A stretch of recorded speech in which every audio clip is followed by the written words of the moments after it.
got ChatGPT to write my podcast intro. Now I'm going to sing it. Welcome to the Rundown Show. Anthony's here. Let's go, go, go. Mental health and training strong. Hyrox grind won't take long. Social trends and jokes for fun. Stick around. We've just begun. We're on. Let's do it. Welcome. Welcome back. Who would have thought I'd bring a podcast back with a different name? The Rundown.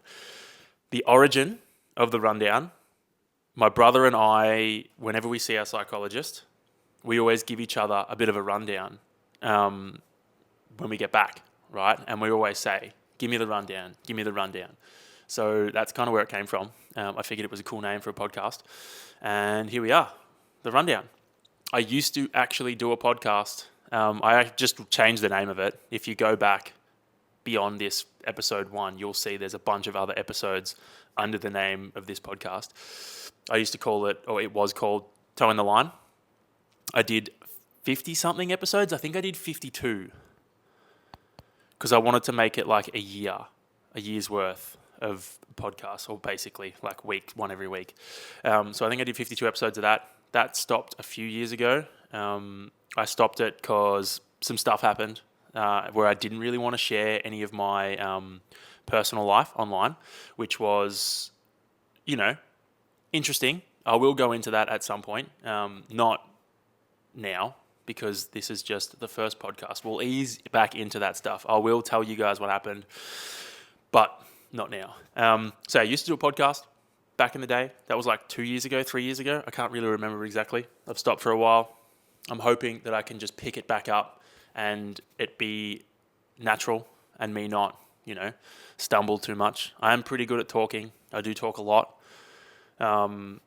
So yeah, I've done a couple of live streams over this past week in practice for this. I'm currently live streaming this one. I'm going to try and not address the live too much because I don't want to take away from the actual podcast recording experience. I want you guys listening to this after the fact to actually enjoy listening to the podcast for the podcast and not have me address too much live stream stuff. So without further ado, here we are. We're on. I might actually set my timer on my watch so I know where I'm at time-wise, because otherwise I could get carried away and I could record for too long. What did I used to do? I used to go anywhere from 40 minutes to I think my longest one was 90 minutes back in the day. Now I've got a good setup. I've got a pro setup. Not a pro setup, but I have a much nicer setup than what I used to have. I used to record on a GoPro and I'd have a microphone that I set up in front of me on my desk. And then I would kind of film it on my GoPro and I had my microphone set up and I'd have to pair the audio with the visual or the video after the fact. And it was really annoying. It used to take me ages. Now I've got a camera with a wireless microphone that I can plug into the camera and it's just going to record for me. And I can just save the video and we're done. That's it. Then I can edit clips, put them out there. I don't have to do too much. It's actually significantly nicer. So I'm very, very happy with the new setup. Anyway, let's actually get stuck into some topics here. So first episode back, I want to start with talking about Hyrox and my training towards Hyrox, kind of the aftermath of Hyrox Melbourne, and leading into this new training block, this new year, what I'm kind of doing and where I'm kind of going with things at the moment. So I guess the game plan for the episode, the rundown of how it's going to work or how I'm going to run it down for you guys is I'm going to talk about after Melbourne. I took a couple of weeks off. I'm going to talk about how that felt. I'm going to talk about my new training block and my kind of plans with that in the lead up to Hyrox Worlds in June. And then I'm going to talk about, I guess, my plans for New Zealand because I am racing New Zealand next week, which is very close. I want to talk a little bit about mental health and kind of the journey I've gone on over the past 6 months. I feel like I've made a lot of growth and it's exciting and it's really cool. So I want to talk a bit about that. And then last kind of thing I want to touch on before going into a few questions is online coaching. I am going to start doing that or start putting it out there. I'll have a website and all that kind of stuff set up, a landing page, if you will. I want to talk about my plans and kind of stuff I'm doing with that. So those are the main topics I'm going to run through. If anyone asks any questions on the live, I'm going to be checking that. I might answer those questions when they come up, if they do come up. If not, I'll just keep rolling. So let's get stuck into it. First off, the aftermath to Melbourne. This TV is kind of hot as well. It's putting out a bit of heat. I'm lucky I put my fan on. I've got sweaty pits. Gross. So aftermath to Melbourne. Race Melbourne Hyrox. Obviously went out with a big goal. I wanted to go under 60 minutes. And unfortunately, I didn't quite get it. I missed it by a bit. 3 minutes, which is a lot. It was disappointing. I put a lot of effort. And I poured my whole soul into kind of trying to get that goal. I did. In the training block, I put a lot of effort into the training. I put a lot of effort into the content and stuff I generated around the training. And it was a lot. So I went in there with expectations of trying to get it. And I obviously didn't get it, which was hard. But at the end of the day, like, I can't really change anything. I couldn't have done anything different. It was what it was. It was going to be what it was going to be. There was no changing the outcome. It was going to happen. And I'm lucky I had my psychologist to kind of, go back and forth with in the lead up to that final or to that race and after the race as well. It helped a lot because she just reaffirmed the fact that it's good to have goals, it's good to set goals, but it's also important to understand that if you go out and you try as hard as you can and you don't get it, it doesn't really matter. Like, it's okay. It's good to use the goals as motivation. It's good to use them to try and help you push. But if you don't get it, there's no negative effect of that. It's just, it is what it is. You regroup, you go again. No one's going to treat you any differently. And I think coming out of Melbourne, I realized that I'm very fortunate to have a lot of people in my life that support me and support me with what I want to do, and they kind of have my back regardless of the outcome of things. And they're there. They're there for me. If I come out tomorrow and I make this outlandish goal, I come out and say I'm going to do something crazy, they're going to support me, right? Even if they think it's a bit crazy, they might be like, yeah, you got this. Well, I'm here for you. And if I don't get it, they'll be there for me. And if I do get it, they'll be like, great, we actually didn't think you were going to do it, but congratulations. Like, I think the idea of support is, I've spoken about it in depth with my psychologist because when I was younger, there wasn't a whole lot of support in my household, unfortunately. And the idea of support is you're behind someone, you let them go forward. And if they, they fail or they get stuck by something, you're there to help them. You're there to help nudge them forward and keep them moving forward with your support. You're not going to stand in front of them and tell them how it's got to be. You're going to kind of be behind them, gently nudging them forward, giving them the support they need, stop them from falling backwards. And I felt that, and it was really nice to feel because I've never really felt that a lot in my life.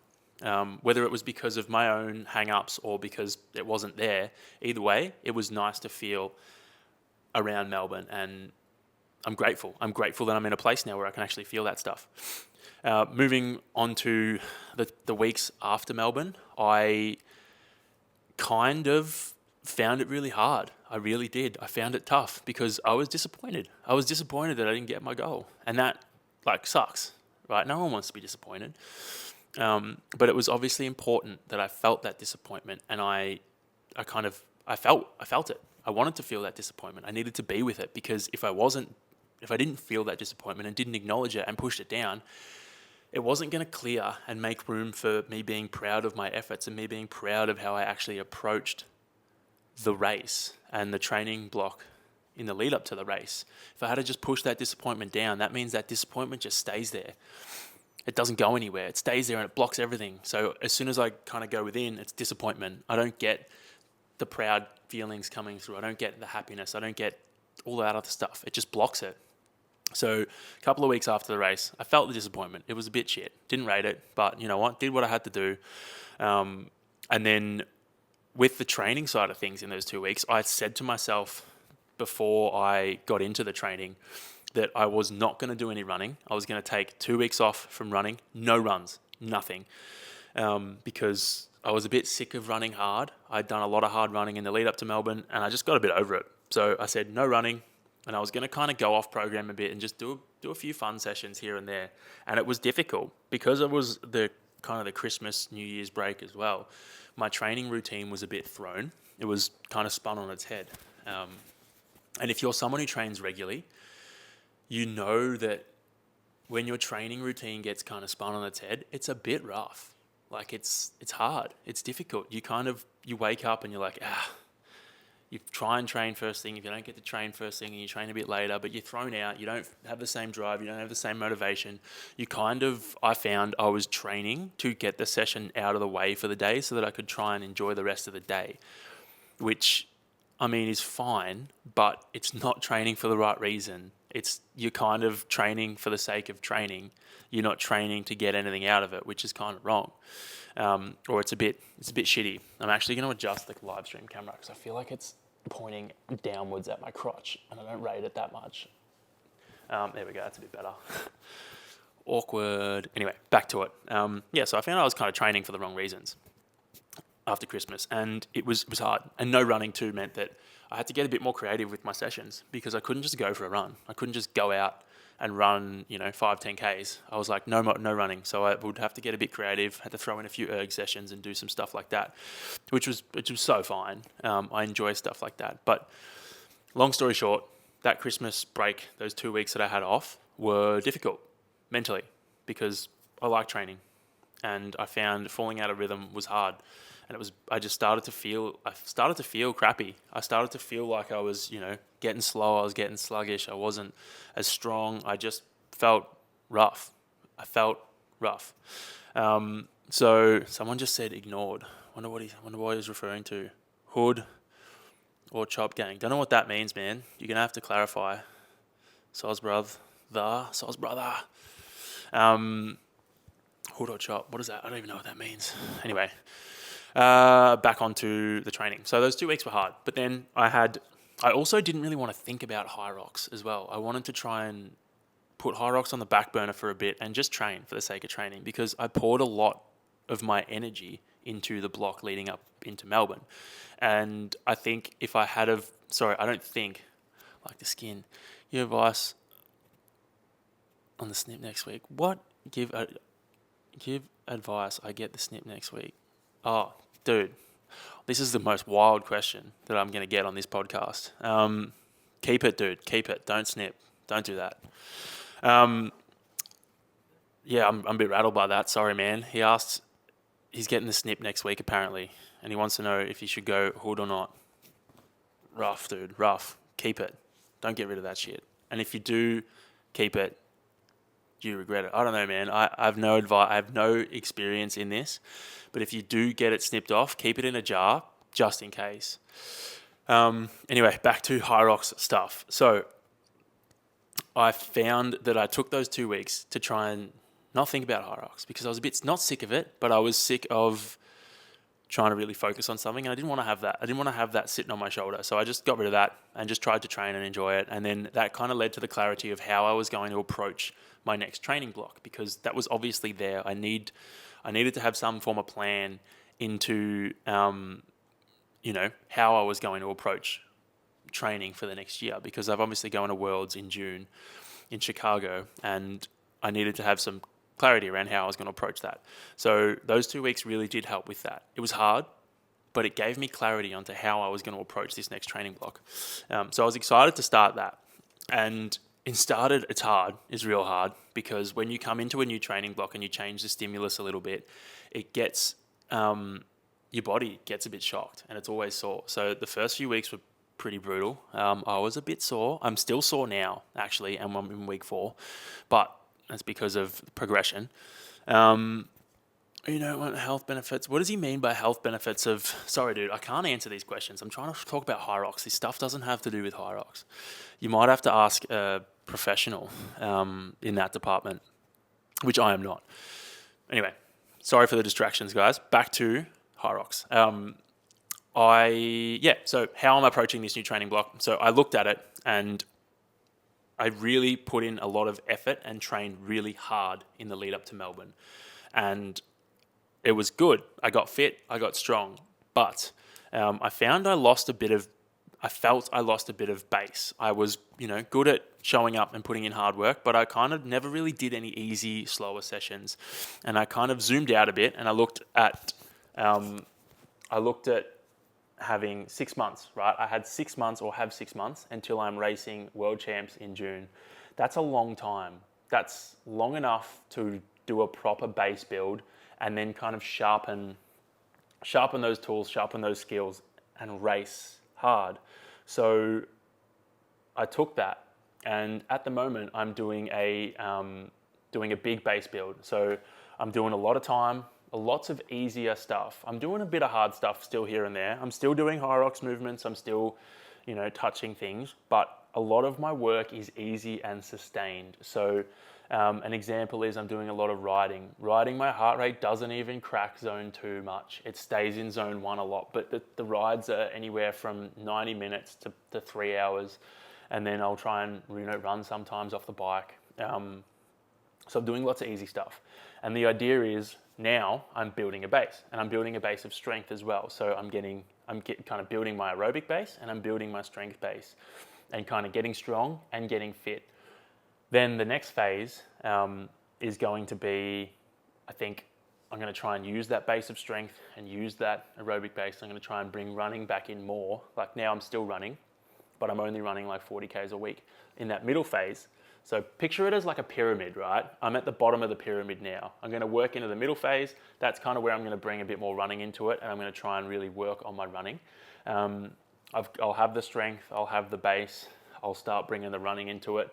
My training volume or my training time will probably drop because the intensity will go up a bit. And then the top of the pyramid is probably going to be the last 8 weeks, where I will really dive into Hyrox specific stuff, Hyrox specific running, Hyrox specific movements, Hyrox specific sessions, and really kind of dial in so that when I'm racing, I'm ready to go. And I'm not going to be, those last 8 weeks are probably going to be quite intense, or at least up there in intensity. And I'm probably not going to get burnt out from that. So I'll be able to race hard and not kind of get sick of it.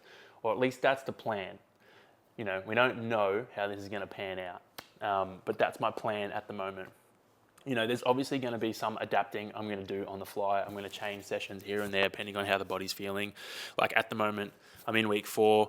Week 1 was, I think, a 14-hour training week. Week 2, 15. No, week 1 was 13, 2, 14, 3, 15 hours. This week's been 16 hours. Next week's probably going to be the same, maybe a little bit more.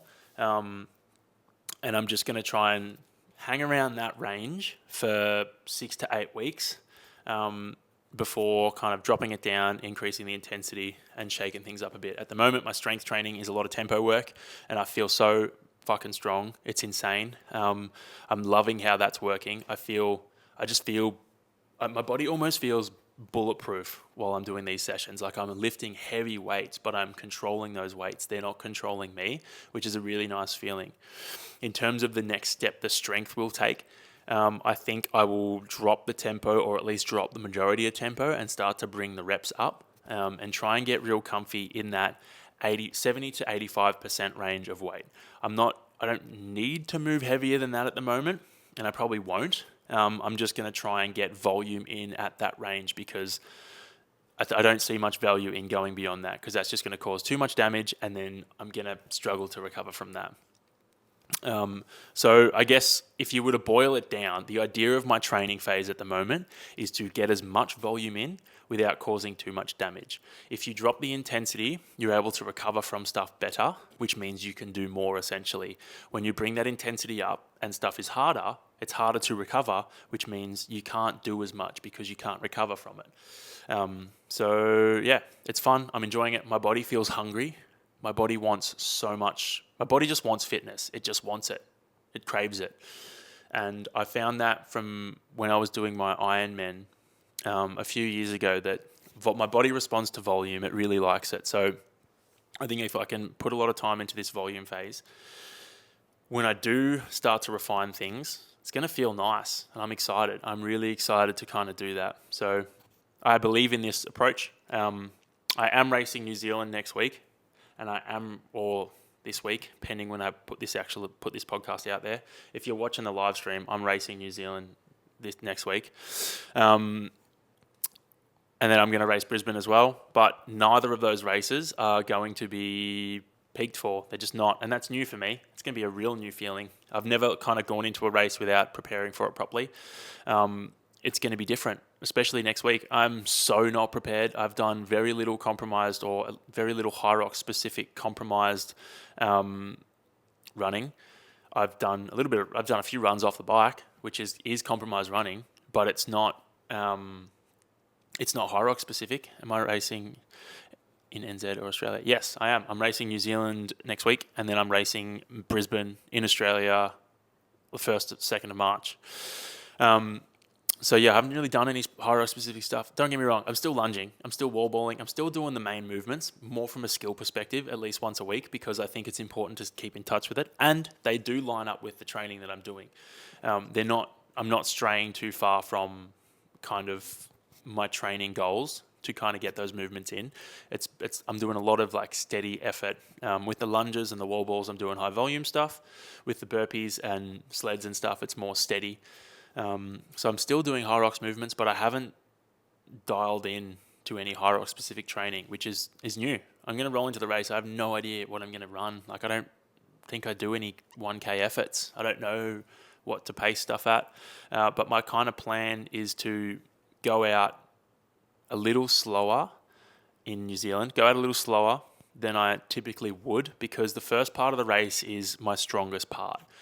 The ski run, I'm strong at. I'm a strong skier, so I want to try and dial that back and almost slow myself down so that I can save more chips for the back end of the race, because I need to kind of get through the burpees. And once I get through the burpees, I can kind of dial in and try and speed up. I want to put up good lunges. I want to put up good wall balls. In New Zealand. So slow start, strong finished. I want to have good lunges, good wall balls, and kind of finish that race nice and strong and see how that feels. Because I've never really gone out slower. I've always gone out at what I believe I should go out. So I'm going to try something a bit different. And then Brisbane, have no idea what my goals are for that yet. We'll wait and see where I'm at with my training when I get there, but I can see it being kind of the same thing. I might try something a bit different and go out and kind of get used to racing as training, because I guess as far as I see it, next week is just going to be training. My training block ends in 6 months, and that's Worlds in Chicago. It's not going to pull up before that, because I think if I want to maximize and get the most out of this 6 months, it has to be structured this way. One big build instead of little tiny builds and kind of all over the shop. So yeah, that's a plan. Racing in New Zealand. I think I've covered off all of that stuff. Yeah. Next up, we're going to talk about mental health and my kind of journey I've had with that over the past 6 months. I'm going to lean back a little bit. Let's adjust this live stream camera. So, my legs are so sore this week. My training, man, and my abs, I've changed. Let's talk about training quickly. This week of training, I changed my changed the ab movements in my program for the strength stuff, and it's got my abs bad, and my legs are just sore. This week's been a lot of volume, so I'm excited that my training's done, and that I can kind of just chill out for the rest of the day after recording this. Sauna, ice bath. We'll talk about that stuff too. I'll get there in a second. All right, so we're going to talk about mental health now. What's this guy asked? How do you speak about ignoring your physical health? What do you mean? How am I ignoring my physical health, mate? Can you give me a specific example, and then I'll come back and read your example in a second. This guy's spamming the chat on the live stream. All right, mental health. So over the past 6 months, I've experienced a lot of growth, I think, in my mental health. Obviously, I see a psych. If you don't know this, I see a psychologist every Friday. Deny that the surgery is required. What are you talking about, dude? Mate, I don't know. Anyway, this guy's not lost the plot, but he's spamming the chat. So I obviously see a psychologist every Friday, and it's a big part of my life. I enjoy it. It helps. I mean, it's hard. It's really hard. It tires me out all the time, but it brings it adds a lot of value to my life, basically. It's helped me get through a lot of things, and it's helped me kind of get to where I am today, and I'm so grateful for it. Anyway, in the lead up to Melbourne, I went through a few struggles because I was putting my goals out there pretty loudly. Not loudly, but loudly. Like, I was putting it on my social media. I have a few followers, so it was out there. And it was scary to do because I never really do that. I've never put my goals out there in the past because I'm scared that I'm not going to get them. And it's, I think it was massive. It was a big step for me to go and say, put a very specific time goal out there for Hyrox Melbourne and say, I'm going to come in under 60 minutes. I've never done that. I've never gone out and put a super specific goal out in the world before and put my name to it and said, I'm going to try and do this, because it's scary, because it's pretty black and white. I'm either going to get it or I'm not going to get it. There's no two ways about it. So I obviously put that goal out there, and it was, there was I'm not going to say backlash. Backlash is the wrong word, but there were a few people that I kind of heard, not talking shit, but they were saying stuff behind my back about it. And it got me, right? Like, I am never going to go at someone for putting a goal out there that they want to achieve. So I guess it was hard for me to hear people kind of doing that about goals that I was setting and the way I was kind of going about putting my goal out there. Like, yeah, I have a social media following. I'm going to put stuff out there. That's kind of what I've done. I've done it for a long time. I'm a seasoned social media specialist. Now, let's not say seasoned social media specialist. Let's say seasoned influencer. No, I hate that word, but I'm a seasoned influencer. I've been doing this for a while. I've done a podcast before. I've, grown a few social media pages. I put stuff out there. You're a good soul. Like your brother. Oh, thanks, dude. Thanks, ma'am. I don't really know. Thank you. I appreciate it. Dr. Phil Oprah. Oh, this guy's Cody Hawkins got my back in the chat. It's funny as. I was going to say, if you're not in the live stream, join the live stream. You guys can't because you're listening to this at a later date. Anyway, it was hard for me to hear that people were kind of negatively responding to the stuff that I was putting out there. I don't like that. I don't really appreciate it. If you got something to say, you say it to my face. That's how I approach things. I do have a tangent off that I'll touch on in a second. So that was really hard for me to hear that stuff. But I lent into it because something I've learned through the work that I've done with my psychologist is if stuff like this kind of gets you or scares you or elicits a certain reaction, if something, this is a big lesson. If something happens to you and you feel a physical reaction and it's kind of a disproportionate reaction to what you think should happen, for example, road rage is the perfect example of this. If someone cuts you off and you flip your tits, even though they didn't really do anything that bad, they just pulled out in front of you, you probably would do the same thing. But you flip your tits, it probably means there's something going on in your life that has caused that to happen. And your cup or your bucket is full. And that's just been the straw that's broken the camel's back. So disproportionate reactions are things that you should investigate more. Now, I had this with the goals and stuff I put out there. I was getting disproportionate reactions and I wanted to dive deeper in that. And it was scary. So I lent in. I started doing it more because the more you lean in, the more you kind of get out of it. Or at least that's what I found. So I did that. I lent in, and the growth I found within myself was amazing. Instead of focusing on what was going on around me, I kind of went inside and focused on me and the stuff that I could do and the things that I was doing. And instead of looking at people that may have been saying stuff or negatively responding to things and whatever, and focusing on what other people were doing or saying, I was kind of like, oh, I've had this reaction. What's made me have this reaction? Instead of getting annoyed at them, being like, you shouldn't say that because blah, blah, blah. Like, instead of getting angry at people on the outside, I was like, what made me have that reaction? That's interesting. And I would follow that thread. I would, with my psychologist, I would follow that thread and get to the kind of core of the problem and then deal with the problem. So then next time someone says something, I don't have as big of a reaction. It kind of dissipates.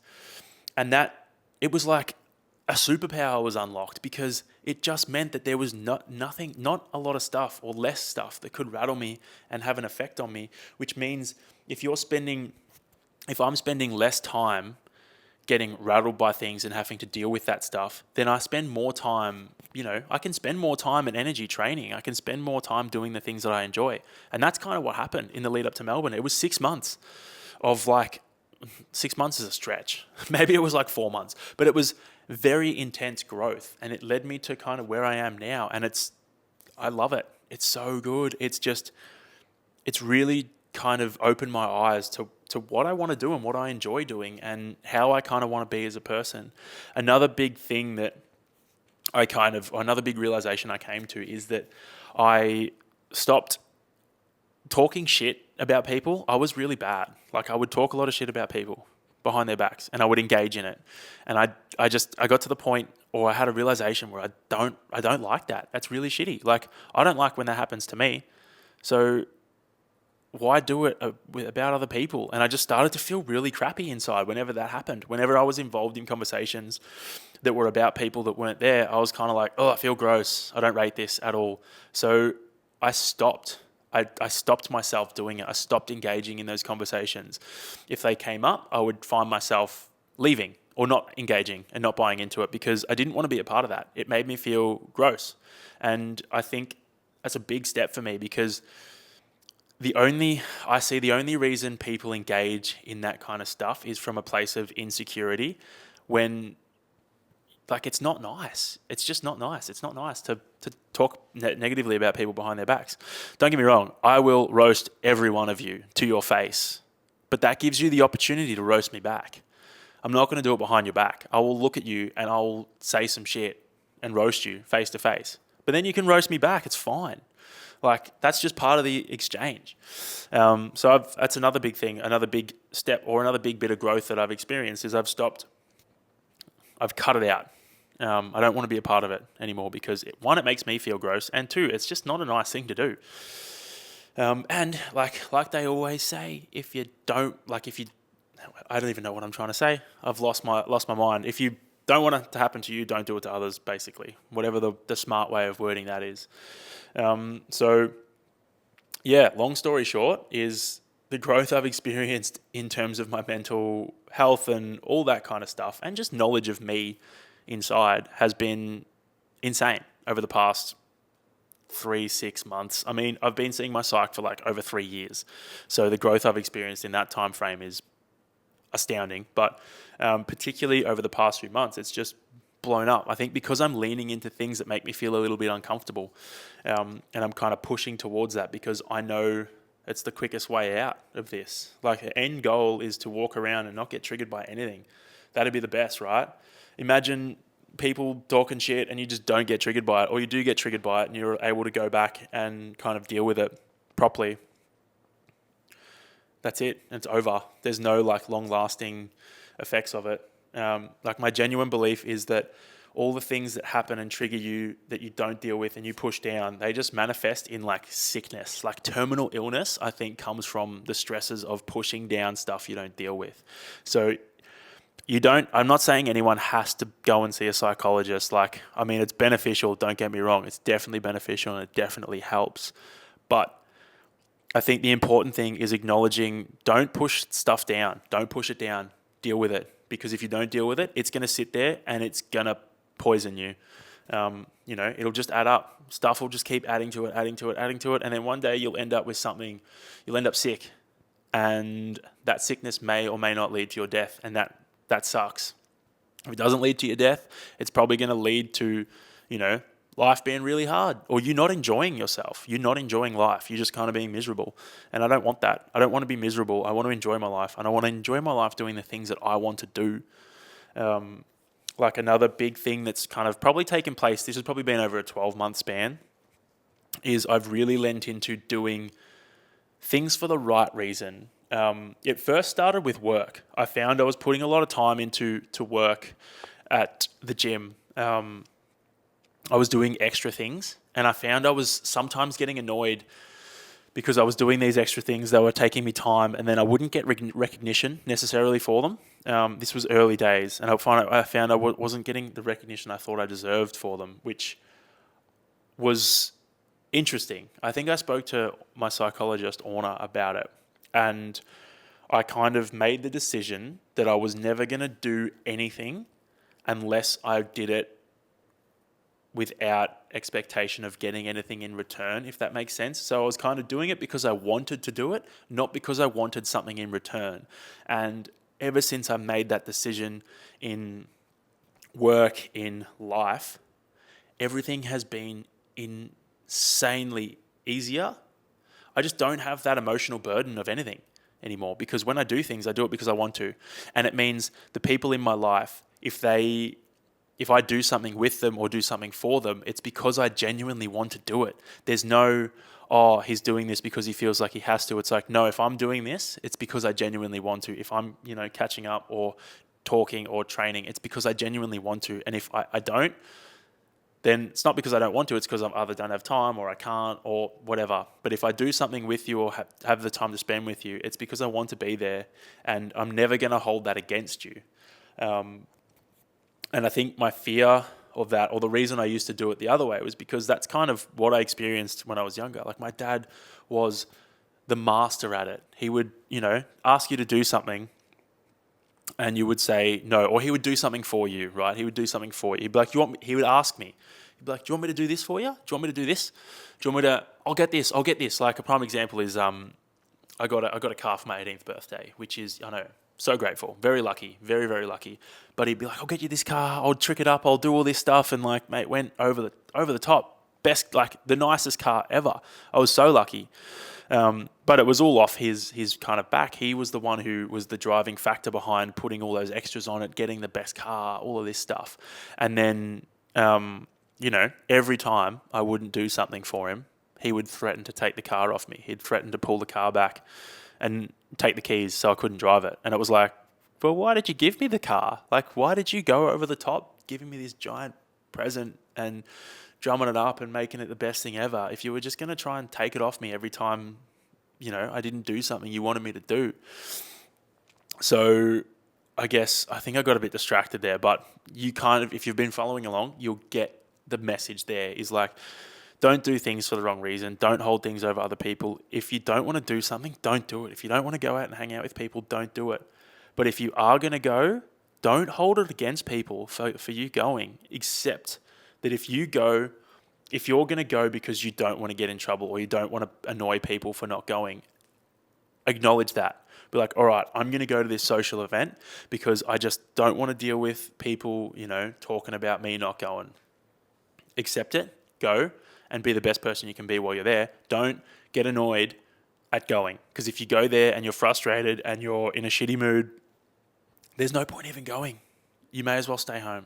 So if you do things, do them for the right reason. And if you're doing them for not necessarily the wrong reason, but if you're doing them for a specific reason, acknowledge that reason. Don't lie to yourself, because you'll feel it inside and it will come out and it will probably manifest in the wrong kind of message towards other people. I've got to get up and get a drink, man. My voice is going down, so I'm going to get a drink of water and then I'll come back. I should have had my drink bottle with me. There was a topic that I was going to talk about, but I forgot. Oh my gosh. Before moving on to the next one. We've been going for like 35 minutes, dude. That's a while. It's a good chunk of time. Got a new Yeti drink bottle. Sorry if you had to listen to that. For Christmas, man, indestructible. I used to roll the classic 1.25 litre pump bottle. I've actually still got it. That was indestructible, but it was also plastic and gross. Whereas Yeti, 1 litre, indestructible. And if you ever get in a fight, you could swing that thing. Mate, that thing's claiming souls. All right, what was the other? Oh, the sauna and the ice bath and stuff. Actually, no, I'll save that till last. Next up, this one will be quick, I promise.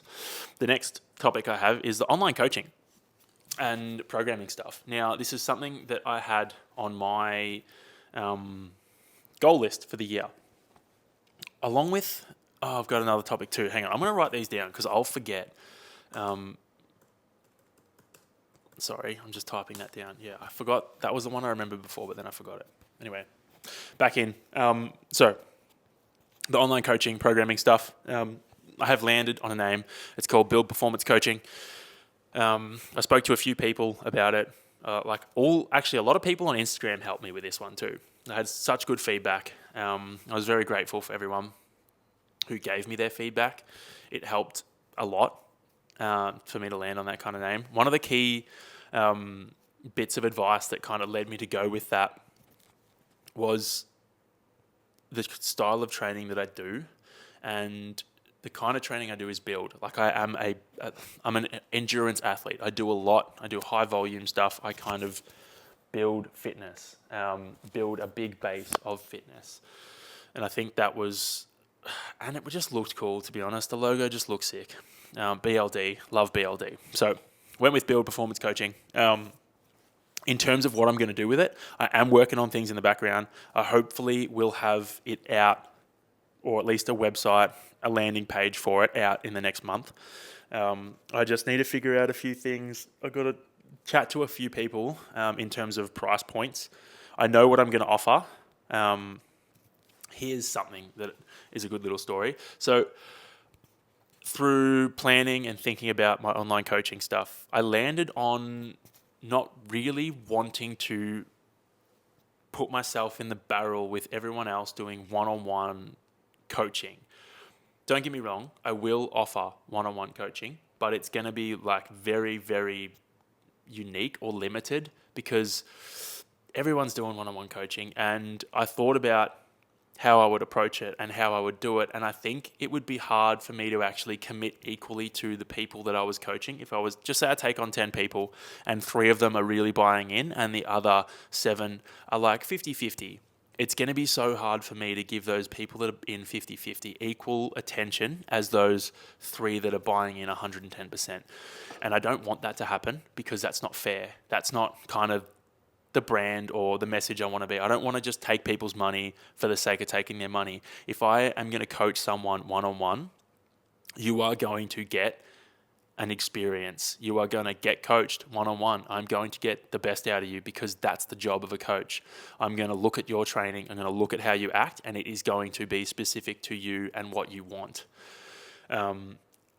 That's just what I believe one-on-one coaching should be. And I can't do that to a lot of people. I can't give that to a lot of people. So it's going to be very, very limited to a certain amount of people. And honestly, it's probably going to be a selection only basis as well. I think I'm going to limit it to people that I pick. It might be an application process, and then I will pick people from that application process. People that I know are going to buy in, and people that I know I can coach and get along with well. So I think that's where I've landed on that one-on-one. I think I'm going to make it almost hard to do. Did you put this, guys? Put another topic in. Where is it? Mine. Can you say it again, dude? It better not be this foreskin shit again. Say your topic, and if it's the same topic as before, I can't cover it, man. Maybe last.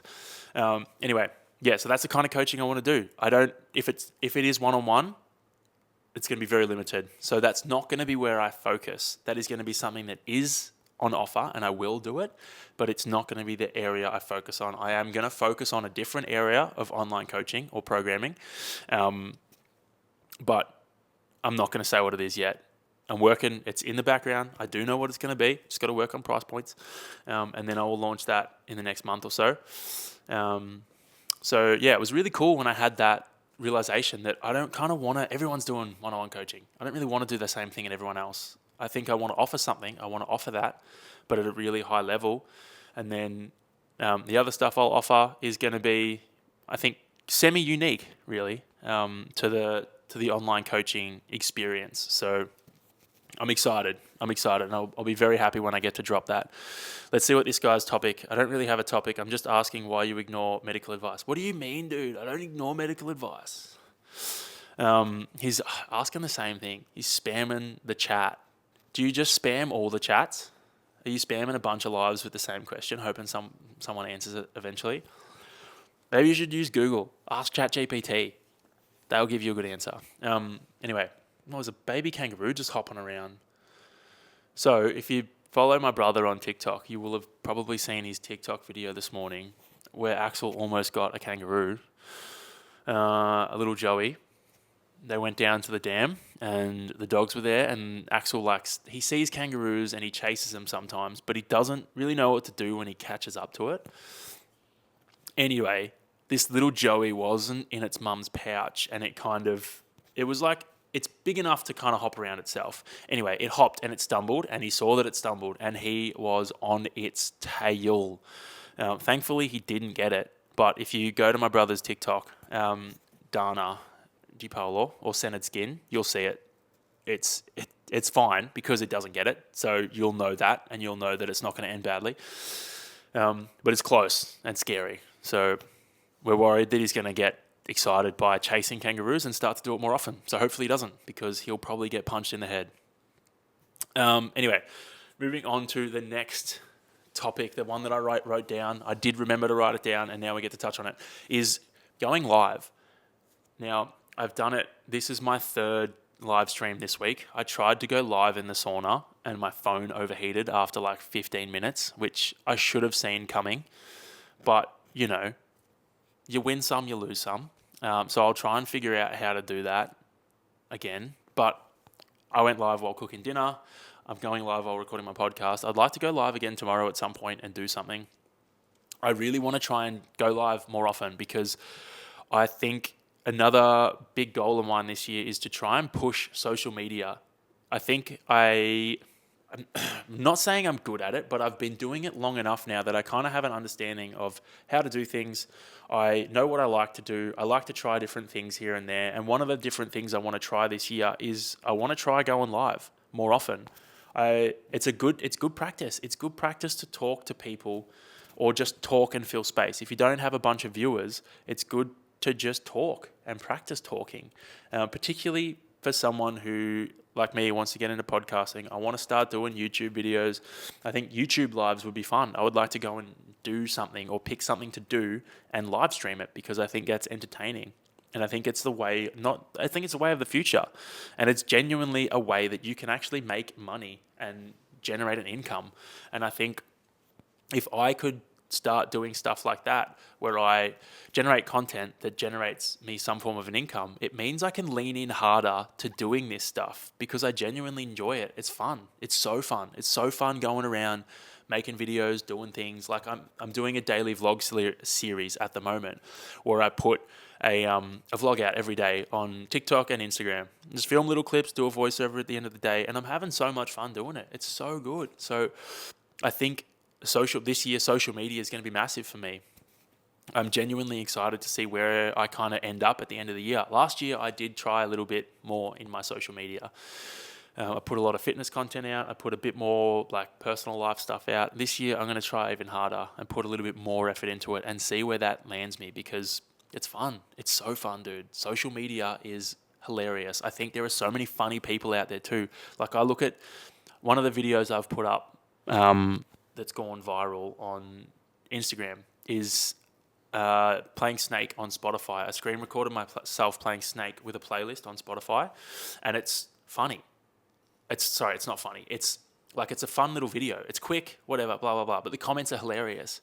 I'm getting roasted. Every day I wake up to a new comment of someone telling me that I should stub my toe, because they all think I faked it. There are so many people that think I genuinely faked making a Snake Spotify Eat Your Playlist video. They think I faked it. Why would I fake that video? I don't have time for that. But the comments that come through, people roasting me, is hilarious, dude. I love it. That kind of stuff on social media is the best. I think there are so many funny people out there that get to express their humor through comments. And I think if you don't take the comments personally and you don't take them too seriously, then it's fun. Like this guy talking about circumcision in the live stream. Funny as. I get it, dude. I get where your sense of humor comes from. I'm not going to buy into it, but I get where it's coming from. It's kind of funny.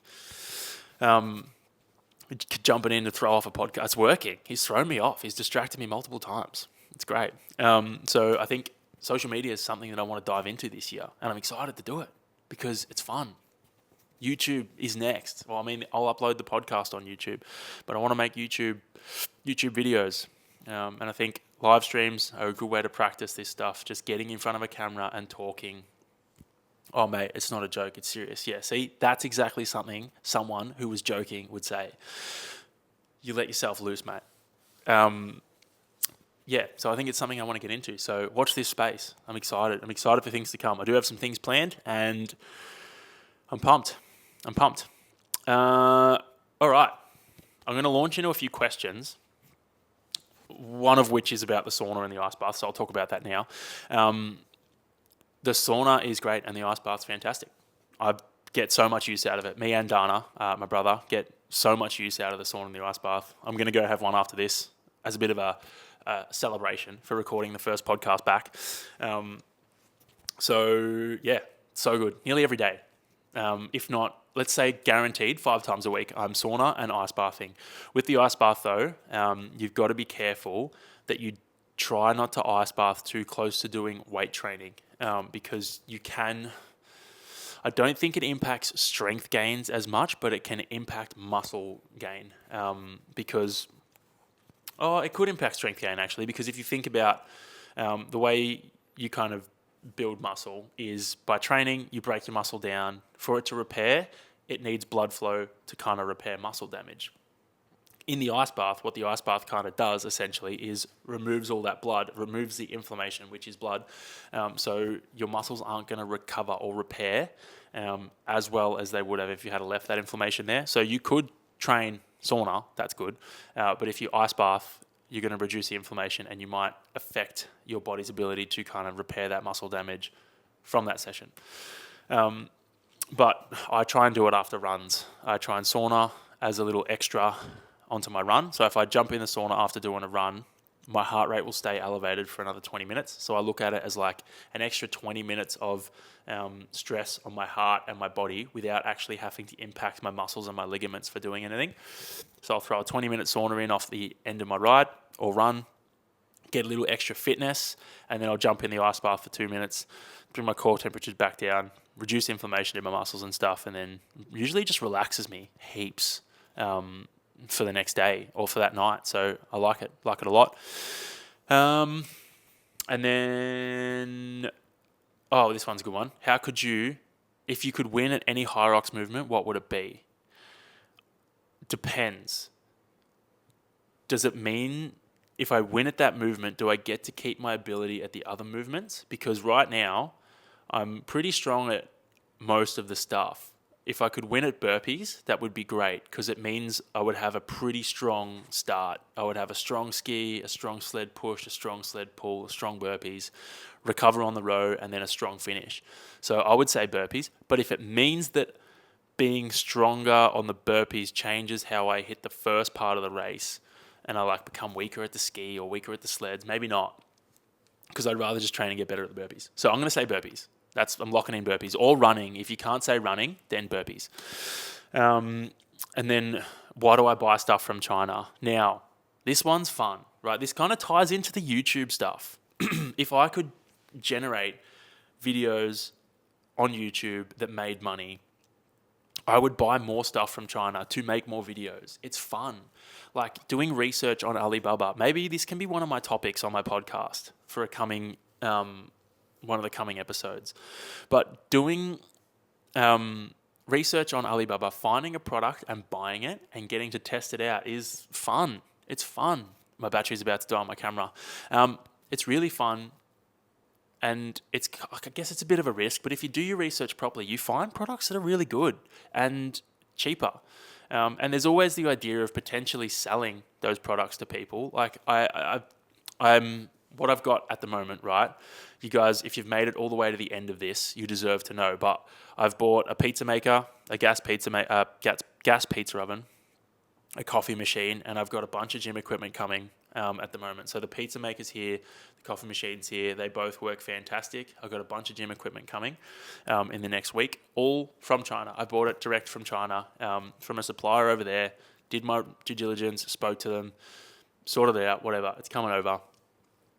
The reason I do this stuff is, one, there is potential to sell it. I'm thinking of potentially starting up a website where I list the products that I've sourced direct from the person that I've sourced and the ones that I've tested so that people can go and buy them knowing that they're actually going to get the same product that I've tested at home. I mean, the only flaw with that is if I put videos out on TikTok and stuff like that, people don't really believe your videos you see on TikTok because there is a lot of crap on there that people post saying that it's been good stuff, but it's actually not. What type of pizza oven did you even source? I've been searching for a while. I can't even remember what it's called. I promise I will put a TikTok out about it soon. But this is what I mean. I would like to source these products and sell them to people because I enjoy it. I enjoy doing it. I kind of know my way around Alibaba. Myself and my brother both do. And if I can source products, review them, list them there, people buy them, they're going to save money because I'm not going to sell them to them at the marked up prices that a lot of companies do. Like I ended up buying the pizza oven and I saved, I think, like $400 or $500 from what I would have spent if I was to buy it in Australia. So if I can kind of pass on those savings to people, I'm not looking at making $1 million from this stuff, but I think if I can pass on, live will end in 5 minutes. What do you mean, bro? My live's going to end and, okay, it's back. My live's going to end and my battery's going to die on my camera. Rough. But yeah, if I can kind of source these products and pass savings on to people, why not? It's just another, way to kind of create content, if you will, because it's interesting, it's engaging. So if I could make money through YouTube, I would reinvest that money into buying more things to create more content because it's fun, right? I really enjoy this stuff. And I think like buying the sauna and the ice bath was fantastic. That was such a fun experience. It was a risk, don't get me wrong. I was nervous when the sauna didn't wire up straight away, or it didn't work when we wired it up the first time. I was worried. I was so worried that it was like, that was it was over. But it wasn't. The reset button was just stuck in. Once that popped out, it worked fine. It's a great product. We get so much use out of it. Inspiring fitness videos are, thanks dude. I appreciate it. I really appreciate. I wish I could like comments in this, but I can't. So I appreciate it. So I think that's definitely something that I'd like to look into doing this year as well. So lots of things, lots of fun stuff planned this year. And a lot of it does, I guess, revolve around social media, which is cool. I had one more note.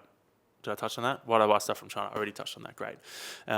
Saw you from a distance, Hyrox Melbourne. Just say hi. Next time, just come up and say hi. I love a chat. That was actually one thing that was really cool about Hyrox in Melbourne. I spoke to so many people that I know from social media. It was cool. It was like exhausting because there was a lot of people, but it was fun. It was fun getting to meet everyone. I love it. It always G's me up. So if you see me at a race, just come say hi. And maybe next time I'll try and get photos with everyone that comes up because that's fun. I like putting different stuff out like that on social media. Like putting up photos that I took of other people was kind of cool and fun to do from Hyrox Melbourne. Anyway, I'm going to wrap up the podcast and then I'm going to wrap up the live stream as well. So thank you. Episode 1 in the books. I think it was like over 55, nearly an hour, which is really cool. Not sure what we'll talk about next time. Not sure how long it will be until episode 2 comes out, but I'll try and keep it within a month. That would be nice. Anyway, that's it. Hopefully you enjoyed the listen. Hopefully I've got some intro and outro music by the time this drops, but we will see how that goes. For now, that's it. The rundown. Episode 1, done. Peace out.